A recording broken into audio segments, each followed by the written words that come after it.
하박국 3장 17절 비록 무화과 나무가 무성하지 못하며 포도나무에 열매가 없으며 감람나무에 소출이 없으며 밭에 먹을 것이 없으며 우리의 양이 없으며 외양간에 소가 없을지라도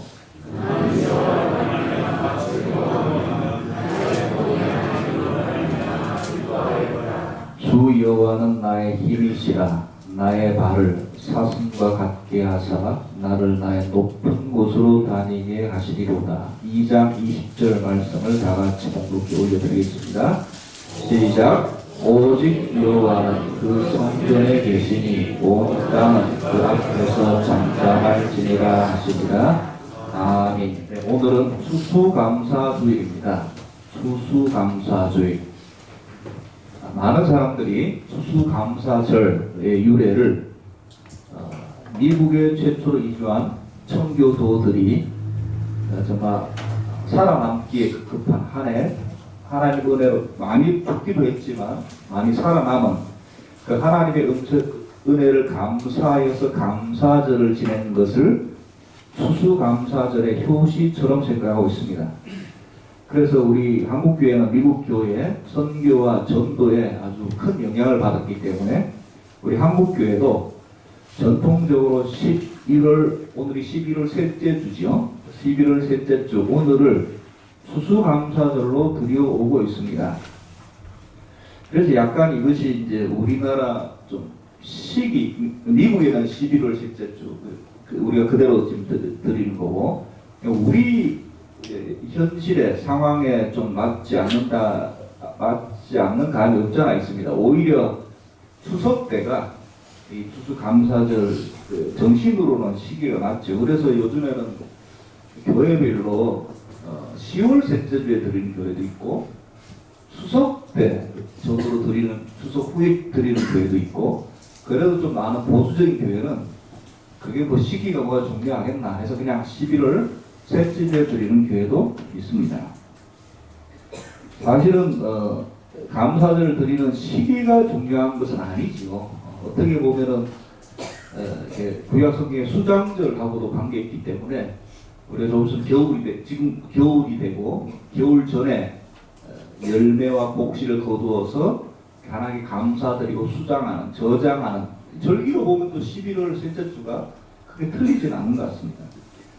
하여간에 시기가 중요한 것은 아니고 다시 한번 하나님께서 우리 자녀들에게 또 교회에게 부어주신 은혜와 축복을 기억하며 감사드리는 그 정신을 되새김질하는 것이 사실은 더 중요하겠습니다.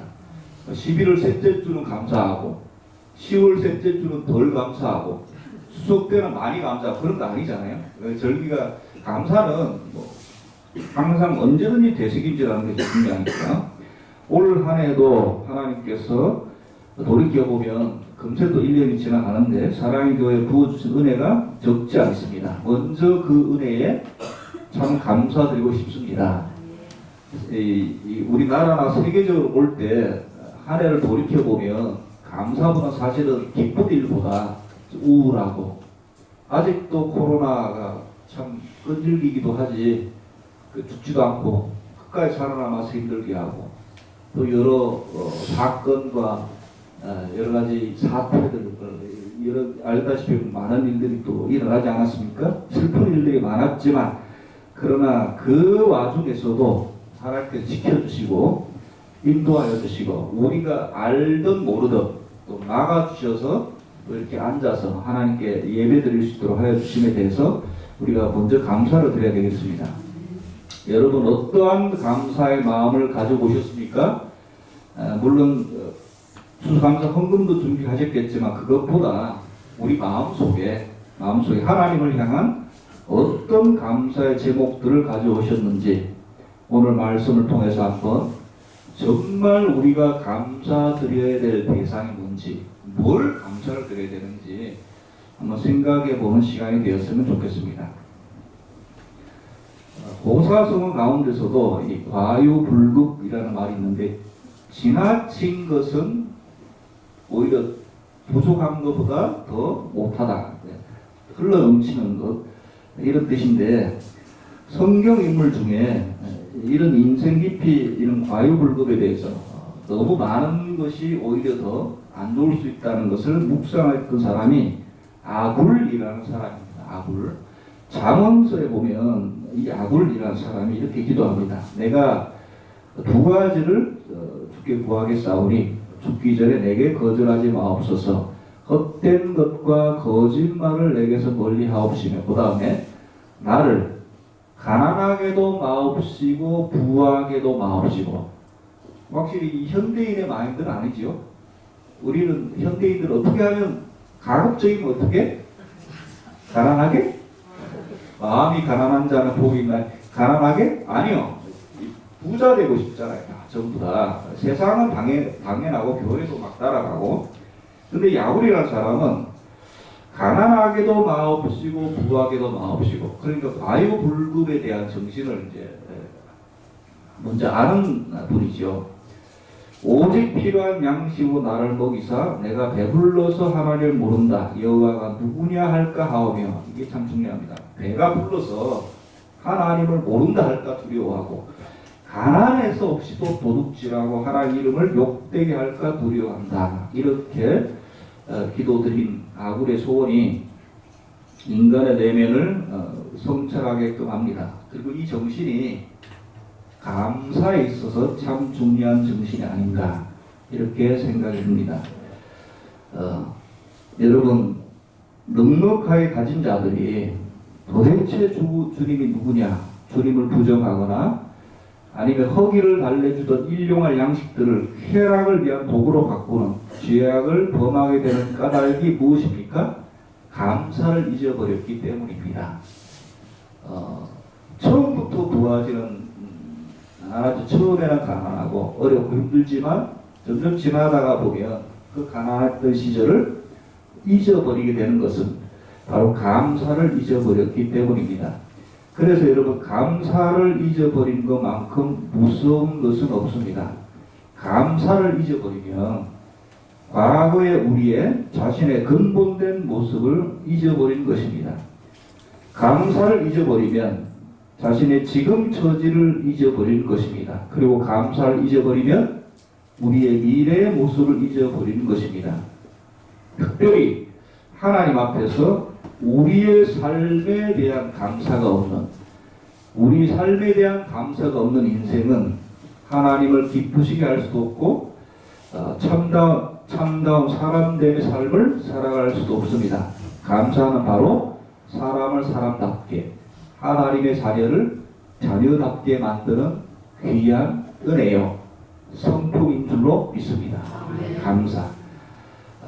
여러분, 그래서 소유가 많다고 다 감사를 하는 것도 아니고, 소유가 적다고 적게 감사하는 것도 아니더라고요. 감사하는 마음이 있으면 적어도 얼마든지 감사할 수 있고, 감사한 마음이 없으면 많아도 오히려 욕심을 부리고 더 나가는 사람도 얼마나 많은지 모르겠습니다. 그래서 여러분, 감사는 습관입니다.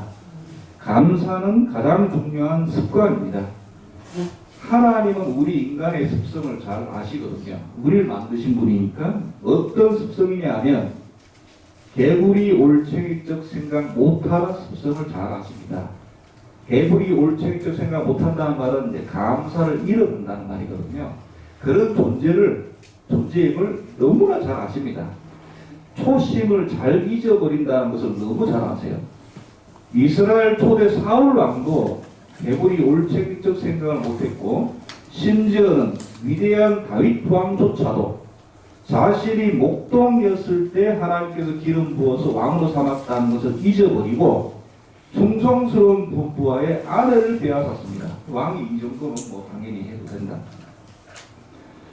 그래서 역사적으로 많은 위대한 인물들이 마지막에 넘어지는 가장 큰 이유가 바로 이것입니다. 초심을 잊어버리는 것. 그래서 그 초심을 항상 유지하도록 하는 성품이 바로 감사입니다. 사실 초심만 유지하면 누가 넘어지겠어요? 근데 그게 어려우니까 그렇잖아요. 근데 그것을 유지하는 가장 귀한 것은 바로 감사.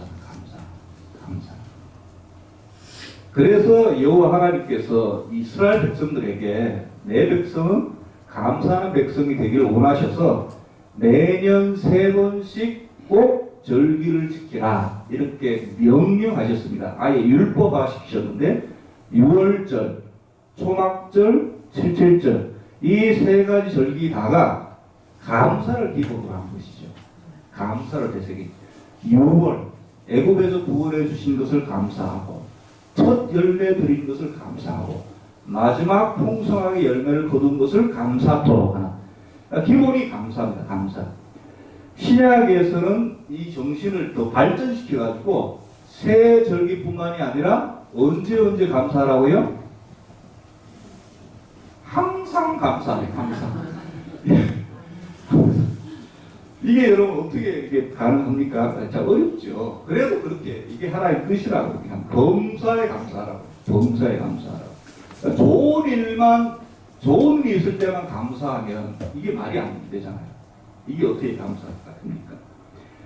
그러나 여러분 모든 일에 감사하는 것이 하나님의 뜻입니다. 좋은 일이 있을 때 당연히 감사할 뿐만 아니라 고난과 역경 속에서도 고난과 역경을 통해서 내 존재와 삶을 디자인하신 하나님이심을 믿고 감사드리는 것이 그리스도인의 삶인 줄로 믿습니다.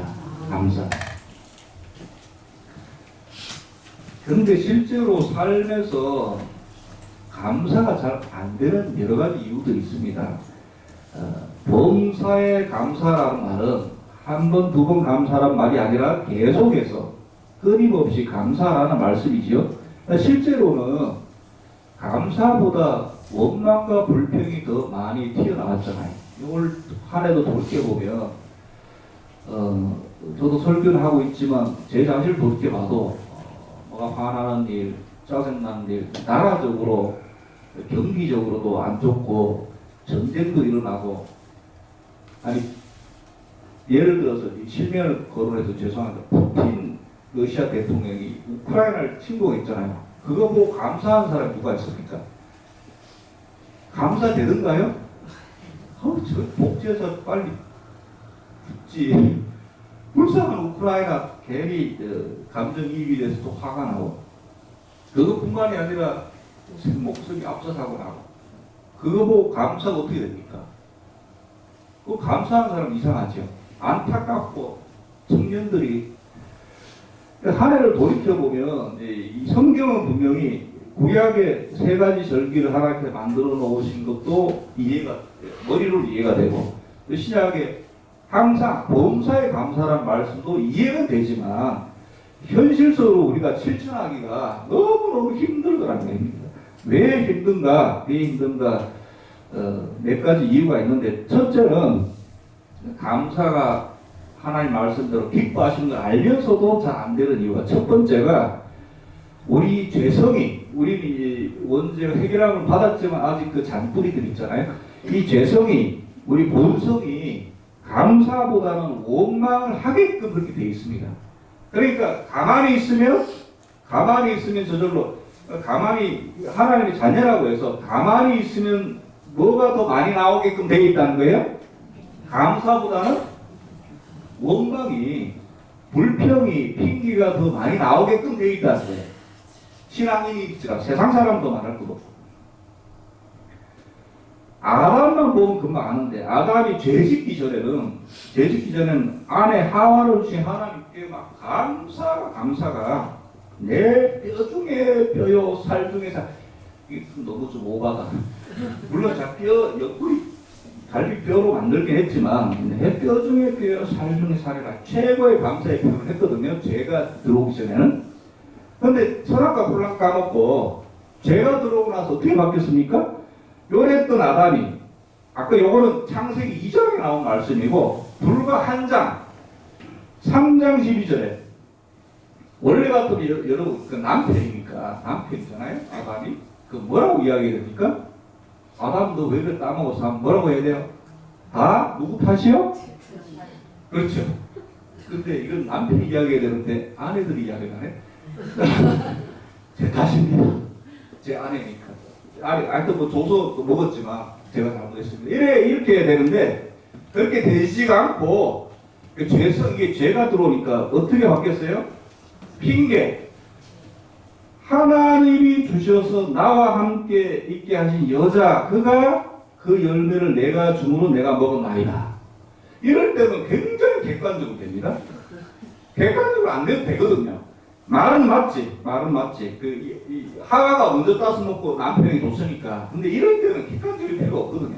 잘못했습니다. 이래야 되는데, 무슨 남편이 아담, 하와라고도 말도 안 하고, 아내라고도 말도 안 하고, 하나님이 주셔서 나와 함께 하신 그 여자가, 이렇게 돼 있어요. 여자가 나무 열매를 하나님이 주신 아내가 내가 주니까 내가 먹을 수밖에 없잖아. 이렇게. 남자가. 그러니까 죄가 들어오니까 감사는 온데간데 없고, 원망과 책임 회피가 바쁩니다. 나와 함께 하신 하나님이 주셨, 그러니까 하나님까지도 이걸 핑계를 대는 거예요. 이렇게 되더라고, 사람은. 불과 얼마 안 돼서. 뭐 이런 남자가 다 있습니까? 그죠? 근데 아담만 그런 게 아니라, 아담이 그래서 그런지, 그 아담 밑으로는 남자들도 좋을 때만 내 편이야. 한참 좋을 때만 내 편이지, 자기가 조금 불리하거나 하면 아내 편을 들어주지 않습니다. 이게 들어주면 되는데, 아내가 또 남편이 있으면 또 이야기를 하잖아요. 여성분은 이야기를 여보 옆집에 그 누구 엄마 도대체 왜 그런지 모르겠어요. 아이고 참 말도 많고 이러면 우리 장로님들 어떻게 얘기하면 들어주시죠? 그래? 당신 그 사람 말 들어준다고 이렇게 힘들겠구나. 이렇게 하면 얼마나 좋아요. 그러니까 당신은 더해. 나는 객관적인 사람이야. 당신 말하면 내가 머리가 아프다고 들어주면 되는데, 그래서 남의 편이라고 남편이라고 한다면서요.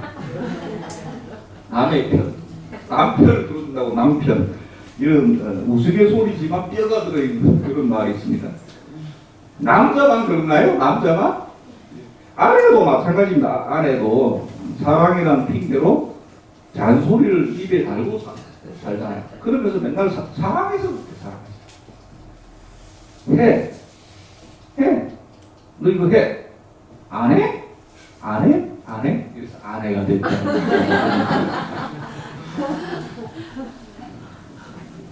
이게 뭘 말하냐면, 죄성을 가진 남편, 아내뿐만 아니라 사람은 본성이 그렇다. 본성이. 그 가운데서 어떻게든지 감사하고 운동을 좀 잘하고 하면 노력하지 않는, 저절로는 안 된다. 결코 저절로 안 된다 이 말이죠. 인간의 본성은, 죄성은 감사보다 원망과 책임 회피, 뒤집어 씌우기가 더 쉽게 나온다. 그래서 조심하라. 그래서 하나님께서 절기를 통해서 감사를 가르쳤고, 사도 바울도 범사에 감사하라고 말씀하고 있습니다. 그래서 여러분 뭘 기억해야 되는가? 우리 본성이 감사보다 원망하기가 쉽구나. 이것을 항상 기억하시는 저와 여러분 되시기 바랍니다. 둘째, 왜 감사하기 어려운가? 보통 이제 어떤 열매라든지 결과에 대해서 우리 감사가 잘 안 나오는, 입으로는 감사를 하죠. 해도 왜 안 되냐 하면, 이것도 약간 본성과 관련되는데 이런 게 있습니다. 내가 노력해서 얻은 당연한 것이기에 감사가 잘 안 나와요. 내가 땀을 흘리고 내가 노력해서 얻은 결과는 내가 애쓰고 힘써서 얻은 결과라고 생각하거든요. 그래서 요즘에 그렇게 땀 흘리지 않고 저절로 얻는 거, 이게 뭐 갑질이 되었든 간에 뭐 부모를 잘 만났든 간에 우리가 그게 인정하지 않잖아요. 욕을 하잖아요. 왜? 땀을 흘리지 않았으니까, 노력을 하지 않았으니까. 이 말은 뭐냐면 노력에서 얻은 것이기 때문에 당연하다, 내가 당연히 누릴 분복이다, 이렇게 생각한다는 거죠. 공짜로 얻은 것은 감사하기 쉽습니다. 공짜로 거저 얻은 거, 보너스, 감사. 근데 내가 땀을 흘리고 울며 피 흘려 얻은 것은 당연히 내 것입니다, 이렇게 생각한다고요. 그래서 감사가 잘 나오지 않습니다. 이것을 잘 보여주는 예화가 마태복음에 나오는데요. 우리 마태복음 20장 찾아볼까요? 마태복음 20장에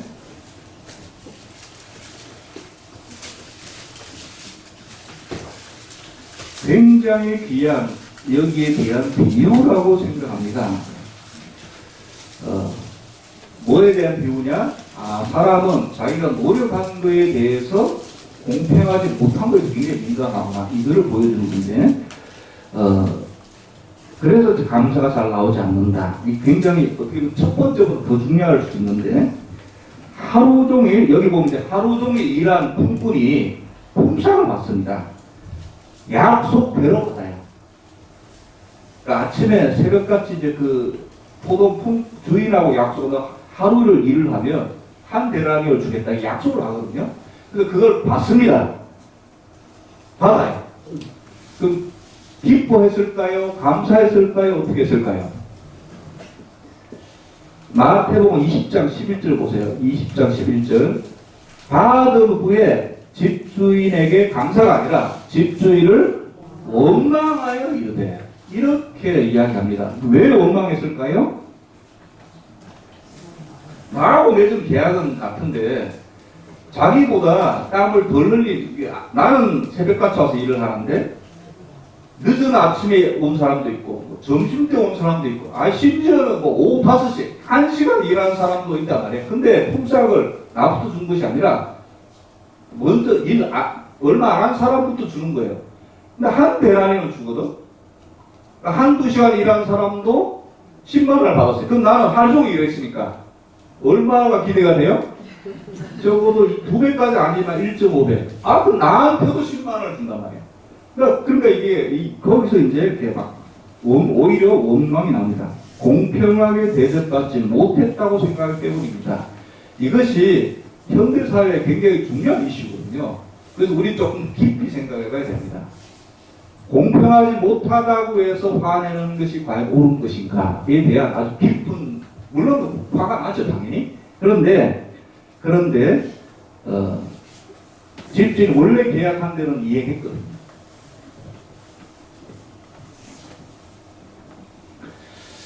여러분, 우리가 노력하고 땀을 흘리고 애쓰는 것도 애시당초 포도원 주인이 불러줬기 때문에 가능한 것을 잊어버린 것이죠.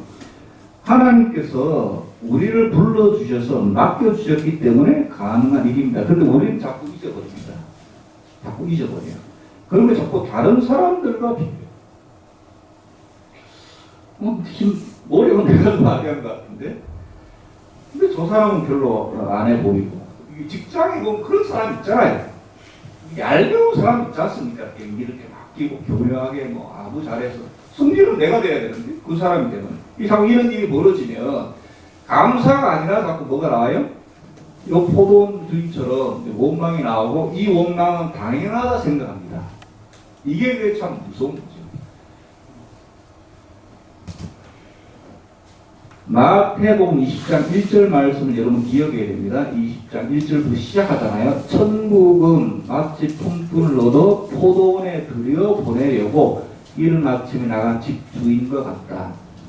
그 집주인은 이 포도원의 수확이 중요한 것이 아니라, 물론 그것도 중요하지만 일을 시켜가지고 이 경제가 순환되도록 하는 일에 힘써 포도원에 들여보내려고 품꾼을 이른 아침 나간 집주인의 그 마음을, 하나님이 되겠죠. 그것을 우리가 기억을 하면 좀 더 원망과 불평보다 우리가 이제 요걸 좀, 이 본문을 좀 확대하면, 하나님이 계시다면, 살아계시다면, 또 우리는 하나님의 자녀인데 너무 불공평해 보이는 이 사회를 보고 우리가 때로는 이제 막 화가 나기도 하고 그렇잖아요.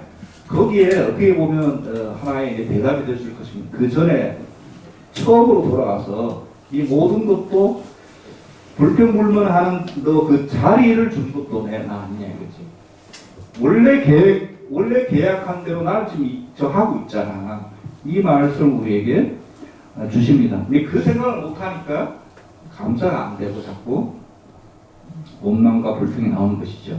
그다음 마지막 세 번째, 왜 감사가 잘 나오지 않는가? 훈련되지 않았기 때문입니다. 여러분, 감사는 성품이 아닙니다. 감사는 훈련의 결과입니다. 따라서 마음으로는 감사가 됩니다. 그러나 그 감사가 손과 발까지 내려와야 됩니다. 감사하는 마음이 듭니다. 그걸로 부족해요. 손가락으로 내려와서 전화기를 들어야 됩니다. 눌러야 돼요. 카톡을 보내야 됩니다. 훈련이 여러분 얼마나 중요한지 모릅니다. 감사는 훈련입니다. 감정이 아닙니다. 사랑도 마찬가지죠. 여기 있어서는 똑같 마찬가지예요. 세상에서의 사랑은 감정이죠. 그러나 기독교의 사랑은 감정이 아니라 역시 훈련입니다. 그래서 사랑은 언제나 오래 참고 온유하며 이 말이 나온 거예요. 훈련이기 때문에. 사랑인데 가장 처음에 나온 게 사랑은 오래 참는 거예요. 오래 참는 게 훈련이 안 되면 어떻게 되겠습니까? 안 되죠. 오늘 말씀에 이제 하박국에 돌아가면요. 이제 감사가 훈련된 선지자의 말씀이 나옵니다. 조금 이따 이야기 되겠지만 이게 이렇게 감사가 훈련됐기 때문에 이 말이 나오는 거예요. 여러분, 선지자니까 영감 받아서 영감 받는다고 이게 감사가 이렇게 되는 게 아닙니다. 훈련됐기 때문에 이게 나오는 말씀이에요. 우리 하박국서 3장 17절, 18절, 19절은 너무나 유명한 말씀이지만 우리 성도들은 별로 좋아하지 않는 그런 말씀이에요. 여기에 보면 진정한 감사가 뭔지에 대해서 깨닫게 합니다. 그러니까 감사는 뭔가 감사할 만한 좋은 일이 있어야만 감사를 하는 것은 아니다. 그거를 보여주고 이렇게 되기까지 훈련됐기 때문에 이렇게 나오는 것이다. 이렇게 말씀하고 있습니다. 여기 보면 17절에 무화과 나무가 무성치 못하며 포도나무에 열매가 없으며 감람나무에 소출이 없으며 우리의 양이 없고 양가에 소가 없을지라도 즉 감사하고 있잖아요. 그러니까 여러분 이게 굉장히 현대식으로 말하면 집에 쌀이 떨어져 가고 통장에는 잔고도 없고 카드 연체가 세금 고지서 쌓아가고 애들 교육비에 음식값도 없는데 뭐 한다는 거예요? 여호와께 감사. 이게 어떻게 됩니까? 이게 저절로는 안 되거든요.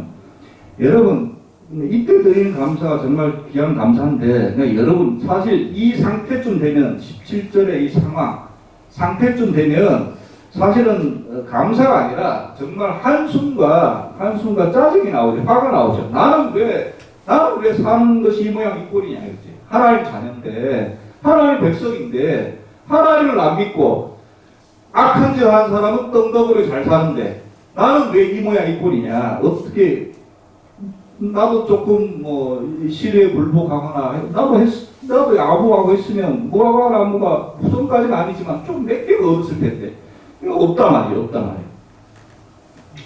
하나님 자녀인데 이렇게 감사할 일이 없는가? 이게 어떻게 보면 자연스러운 생각이거든요.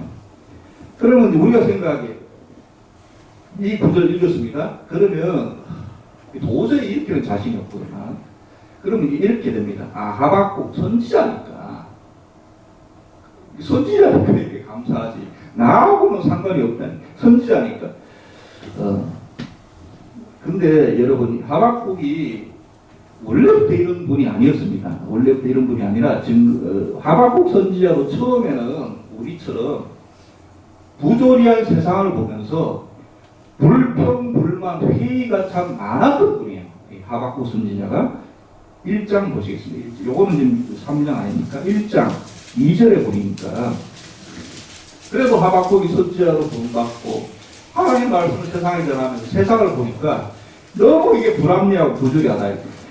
하박국 1장 1절은 그냥 선지자 하박국이 묵시러 가는 경우라. 사실 내용은 2절부터 아닙니까? 그런데 2절부터 바로 하나님께 따집니다. 선지자가 여호와여 하박국서 1장 2절에 여호와여 내가 부르짖어도 주께서 듣지 아니하시니 어느 때까지니까 내가 강포로 말미암아 외쳐도 주께서 구원하지 아니하시나이다. 나이까도 아니에요. 강포란 말은 악한 자가 힘이 세니까 악한 자가 약한 자를 하나님 모르는 백성이 하나님 아는 백성을 막 힘으로 막 강압하고 러시아가 우크라이나 침공하듯이 그 강포거든, 강포. 이런 일을 보면서도 기도를 많이 했단 말이에요, 하박국이. 분시여도 응답을 안 하시는 거 아무도. 말씀을 안 하시는 거 하나님이. 그러니까 이게 선지자니까 선지자도 이렇게 막그 하나님께 이 백성들의 마음을 헤아려서 백성들의 마음을 그대로 기도하기도 합니다. 이스라엘 백성들 마음이 이렇거든요. 우리는 하나님 백성인데 하나님 모르는 백성이 막 힘들게 하고 힘으로만 내리고 이러니까 너무 힘들고 그 지켜보는 선지자가 마음이 아프니까 이게 막 이렇게 여호와여 내가 이거 하나 따지는 거잖아요. 왜 하나님이 살아계시다고 공평하신 하나님이라면서요. 우리를 후원해 주시니 지켜주신 하나님 일에 일하면서요. 근데 세상이 왜 이러냐 이거죠. 그거는 비단 하박국 선지자뿐만 아니라 우리도 세상을 보면서 느끼는 거잖아요. 그러고 이제 이게 끝이 아니라 막 하나님 믿는 가정에 잘 돼야 되는데 잘 되는 가정도 있지만 어떻게 저렇게 가진 것 없이 못 사는지 못 사는데 또 몸까지 아프고 또 고통당하고 왜 그런지 참 옆에서 하박국 선지자 보면 이해가 안 되는 거예요. 이해가 안 되니까 이런 걸 컴플레인 하는 거죠, 하나님한테. 그리고 그걸로 끝이 아니라 아이 하나님이 없나벼 아무리 외쳐도 하나님 없나벼. 근데 선지자니까 하나님은 분명히 살아계시다는 걸 아니까 이렇게 하고 나서 2장 1절에 보시면 집요하게 막 응답을 기다립니다. 집요하게. 이것이 이제 여기서 1장 2절에 하나님께 어찌 이렇습니까 하고 하는 거는 선지자나 우리나 같은데 2장 1절부터 달라지는 게 뭐냐면 이게 이제 이런 응답에 대해서 끈질기게 답을 구하는 거. 이게 굉장히 필요합니다. 2장 1절에 내가 내 파수하는 곳에 서며 성도에 서리라 그가 내게 무엇이라 말씀하실는지 기다리고 바라보며 나의 질문에 대해 어떻게 대답하실는지 보리라 하였더니 여기서부터 이제 이게 선지자 말입니다.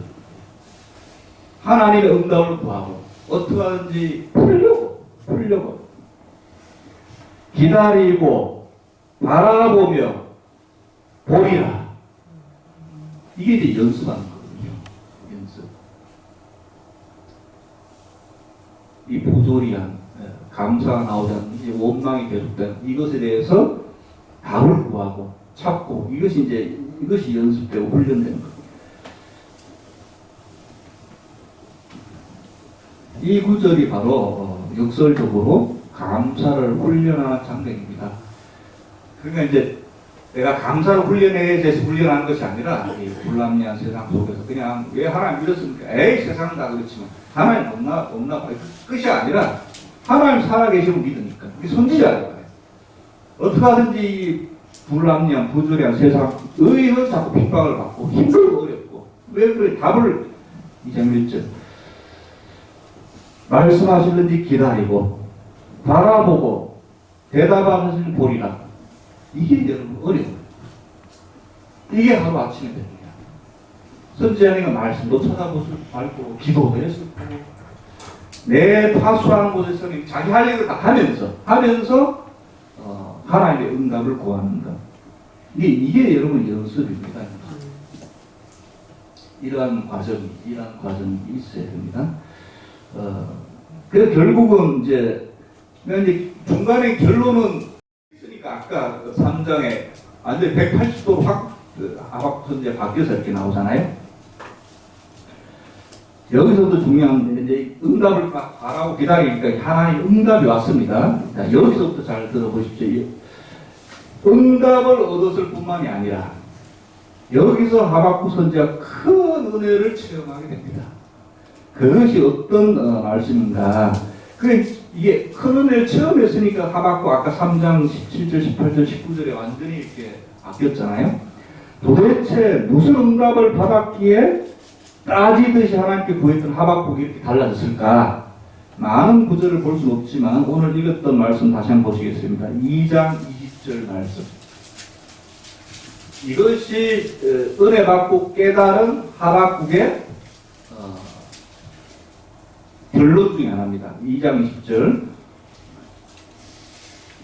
오직 여호와는 그 성전에 계시니 온 땅은 그 앞에서 잠잠할지니라 하시니라. 아멘. 이거 바로 맺히면 안 되죠. 근데 여러분 이 설명을 들으면 이해하실 겁니다.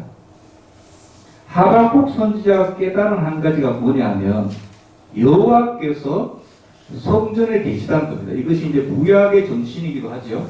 내가 그래서 굉장히 이스라엘 백성들은 성전을 굉장히 귀하게 여기고 솔로몬 성전, 스룹바벨 성전, 그 헤롯 대왕 성전 만든 성전 이렇게 세 가지 성전인데 첫 번째도 다 부서지고 지금은 세 번째도 부서지고 통곡의 백만 개가 남아있죠. 왜 이렇게 중요하게 생각했냐면 하나님이 거기에 거하신다는 생각이 있었기 때문에 성전을 그렇게 귀하게 생각한 것입니다. 그 성전을 예수님께서 허무신다 하니까 화가 나서 막 예수님 막 죽이겠잖아요. 왜? 성전은 그냥 성전이 아니라 하나님이 거하시는 곳이기 때문에. 그런데 이게 도대체 무슨 말이냐? 원래 여호와 하나님은 어디 한 곳에 계신 분이 아니라 원래 하나님은 어떤 하나님이세요? 신학적으로 무소부재하신 하나님이라고 하면 됩니다. 그게 뭐예요? 무소부재? 어디든지 계시고 아니 계신 곳이 없다는 뜻입니다. 이 말이 맞잖아요. 하나님이 성전에만 계십니까? 저와 여러분 마음속에도 계시고 이 세상 속에도 계십니다. 이 무소부재하신 하나님이세요. 아니 계신 곳이 없습니다.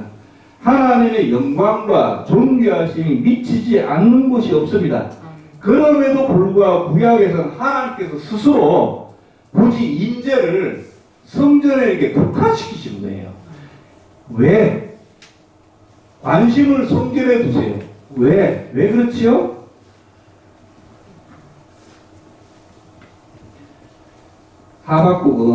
하박국은 지금 이 고민 때문에 하나님께 따졌잖아요. 세상 사람들이 오히려 득세하고 하나님 있는 자녀들이 오히려 고난받고 못 살고 가난한 것 때문에 따지고 있다가 그게 하나님이 성전에 계신 것하고 무슨 상관이냐 이거죠. 상관이 많습니다. 여러분 성전에 계신 하나님을 뵈러 오는 사람들이 누구죠?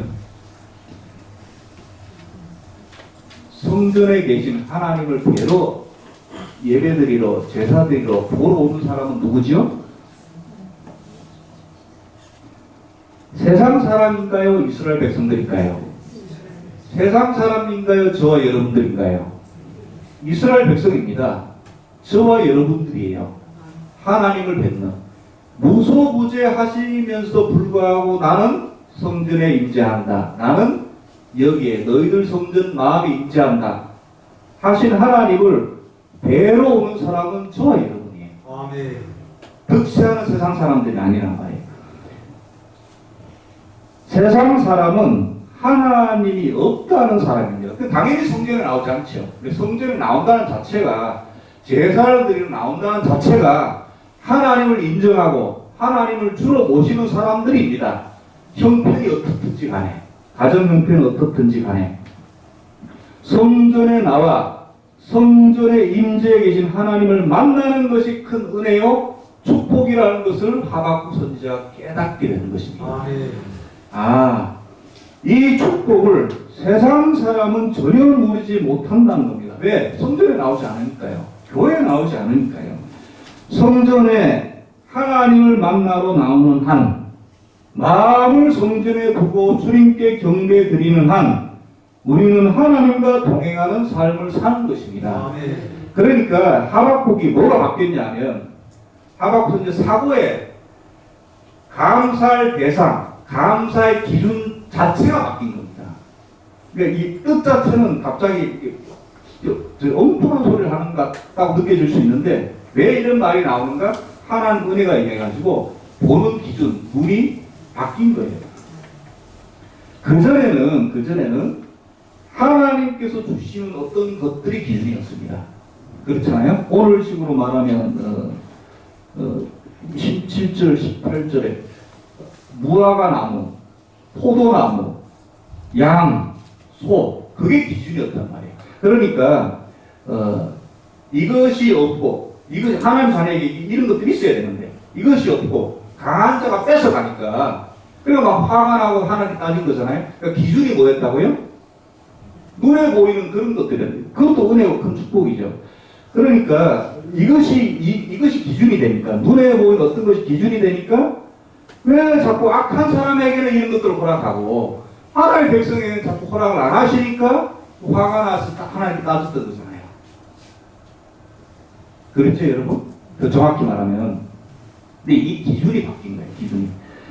열매나 가축이 아니라 근원적으로 이 열매나 가축을 주시는 하나님의 존재 자체, 거기에 기준이 바뀌어져 가는 거예요. 좀 어려울 수도 있는데, 예, 거기 존재 자체에 관심을 둡니다. 이 말은 감사의 대상이 중요하다는 거예요. 감사의 대상. 감사의 대상이 물질인 이상 물질을 주시면 감사하게 되는 거고, 물질이 없으면 불평과 원망을 하게 되었습니다. 그런데 이제 감사의 대상이 하박국 선지자가 그랬던 것처럼 여호와 하나님 자체로 바뀝니다. 이 대상이, 감사의 대상이 여호와 하나님 자체로 바뀌어요. 그러니까 여호와 하나님은 항상 계시잖아요. 세상 것들은 있을 때도 있고 없을 때도 있지만 여호와 하나님 항상 계시잖아요. 그러니까 항상 계시니까 그런 중요한 것은 어디에 계시느냐가 중요해요. 그 여호와 하나님이 어디에 계세요? 성전에 계시다는 거예요. 그리고 성전에 누가 옵니까? 하나님 자녀가 오잖아요. 저와 여러분들이 오거든요. 그러니까 그 하나님을 만나고 하나님께 예배드리고 하나님 하는 그것이 얼마나 귀하다는 것을 하박국 선지자가 깨달으니까 이런 감사가 나올 수 있게 됩니다. 이 저절로 되는 게 아니겠죠. 여호와 하나님은 항상 계십니다. 계시록에 그래서 여호와 하나님을 전에도 계셨고 지금도 계시고 영원히 계실 분, 알파와 오메가로 설명하시잖아요. 항상 계시니까, 항상 계십니다. 따라서 어디 계시냐가 중요해지는데, 원래는 무소부재하신 분인데 기꺼이 성전에 국한시키십니다. 왜요? 택하신 백성을 만나시려고요. 아멘. 일부러 국한시키신 거, 자기 자신을. 택하신 백성을 만나려고. 성도와 교제하시려고요. 아멘. 성도와 동행하시려고요. 그러니까 이 비밀을, 이 차원 높은 비밀을, 어떻게 보면 역설이죠. 차원 높은 비밀을 하박국 선지자가 깨닫게 됩니다. 그러고 보니까 성전에 계신 하나님과 수시로 만나고 교제를 나눈 사람은 하나님 자녀밖에 없는 거예요. 저와 여러분밖에 없어요. 잘 살든지 못 살든지, 아프든지 안 아프든지, 많이 배웠든지 못 배웠든지 간에 항상 하나님께 나와서 예배 드리는 것은 저와 여러분. 그러니까 그 자체가 감사가 되지 않으면 사실은 사상무각이 될 수밖에 없죠. 예전에도 한번 말씀드리다시피 저희 아버는 좀 일찍 돌아가셨다고 했잖아요. 아버는 살아계실 때 가끔 갔다 오실 때 이렇게 간식을 사가지고 이렇게 들고 오세요. 저는 귤을 좋아했고 제 밑에 동생은 감을 좋아했습니다. 근데 귤과 감이 색깔이 이렇게 좀 주황색이잖아요. 잘 안 보여요. 근데 감에는 앞에 여기 달리죠. 그래서 주황색이 좀 푸른색이 보이면 감이고 그냥 주황색만 있으면 귤이에요. 그래서 아버지가 아빠 왔다 나와 인사드리라. 아버지 봉지를 들고 계신 거예요. 눈이 어디로 갑니까? 애기들이 눈이 어디로 가요? 나도 그렇고 동생도 그렇고 눈이 어디로 가요? 봉다리로 갑니다. 나도 모르게 파란 푸른 빛이 안 보였어요. 뭡니까? 제가 뭐라고 해야 돼요? 귤이다. 뭐라고 해야 되는데? 아빠다 해야 되는데 아빠 오셨으니까 귤이다 감이다 나도 문제고 아빠다 이래야 되는데 뭐라고 했어요? 귤이다. 어리니까 어린 마음에. 근데 그 굉장히 기억에 남는 거 보니까 마음이 좀 찔리나. 우리는 뭐라고 해야 됩니까? 예? 물이다, 밤이다가 아니라 아버지 해야 되는데 아버지가 주시는 거에 뭐다 자꾸 이러더라. 그러니까 그게 있을 때도 있고 어떨 때는 귤이지만 어떨 때는 감일 때도 있잖아요. 자녀들이 뭘 좋아하는지 아시니까 돌아가면서 나오십니다.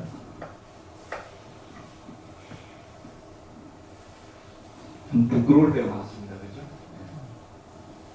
모든 걸 주시는 분이 하나님이십니다. 우리 아버지시다.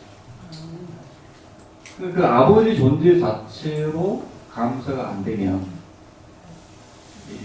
사상 누각이 될 수 없게 감사가 연습이 될 수 없습니다. 여러분 우리가 하나님을 믿는 이유는 하나님이 이것도 주시고 저것도 주시기 때문만 아니잖아요. 그것도 물론 중요합니다. 중요하지 않다고 하면 거짓말이에요. 하나님께서 우리 건강도 주셔야 됩니다. 하나님께서 우리 자녀들을 붙잡아 주셔야 돼요. 하나님께서 우리 일용할 양식도 주셔야 됩니다. 예수님도 그렇게 기도를 가르쳐 주셨잖아요. 악의 유혹에 빠지지 않도록 하나님 붙잡아 주셔야 됩니다. 그러나 가장 중요한 건 그 모든 것을 주시는 분이 누구시라고요? 여호와 하나님 우리 아버지시라는 것을 기억하고 그분이 우리를 택하여 주시고 그분이 우리를 만나 주시려고 성전에 기꺼이 무소부지하신 분이 성전에 기꺼이 자기 자신을 한계를 지어 주시는 그 놀라운 은혜와 깊이를 하박 선지자가 깨달은 거예요. 그래서 오늘 그 뒤에 말씀에 보면 그래서 17절, 18절 한 다음에 다시 이걸 보시면 그럼 이해가 되실 거예요. 왜 하박국 이걸 깨달으니까. 그러니까 18절에 17절 뭐가 없고 뭐가 없어도 눈에 보이는 이런 것이 없어도 그래서 18절에 나는 누구로 말미암아? 여호와로 말미암아. 여호와 계시니까 어디 성전에 계시니까 언제든지 만나고 동행하는 분이 계시니까 여호와로 말미암아 즐거워하며 나의 구원의 하나님의 말미암아 기뻐할 수 있게 되는 것입니다. 그래서 19절에 주 여호와는 나의 힘이고 나의 발을 사슴 같게 하시고 나를 높은 곳으로 다니게 하시는 하나님 다니게 하시리로다. 이렇게 감사의 찬송을 올려드릴 수 있게 되는 겁니다. 여러분 저와 여러분의 감사도 이런 감사가 되어야 될 줄 믿습니다. 감사의 대상 하나님의 존재 자체, 하나님과 함께하는 그것. 물론 동행하면서 하나님께 주시면 받아야죠. 싫어할 필요 없어요. 하나님 주시면 감사합니다. 더 좋지. 그래도 항상 뒤에 그래도 하나님과 동행하는 것이 더 좋아요. 하나님이 나의 주님이시라서 더 좋습니다. 언제든지 힘들고 어려워도 언제든지 찾아올 수 있는 예배당이 있고 예배드릴 수 있음을 더 감사드립니다. 이 감사가 어떻게 보면 진정한 감사가 아닌가 이렇게 생각이 됩니다. 그런데 우리의 감사는 너무 하나님 자체가 아니라 하나님께서 부어주신 것에 집중되어 있습니다. 그리고 그렇게 만드는 악의 영이 있죠. 좋은 거라고 다 좋은 게 아닙니다. 그 좋은 것 때문에 그것을 주시는 분의 눈이 가려지면 오히려 안 되겠죠. 그분이 주시는 재물, 그분이 주시는 건강, 자녀 성공, 물론 이거 다 중요하지만 이 모든 것이 하나님께서 우리에게 주시는 것들입니다.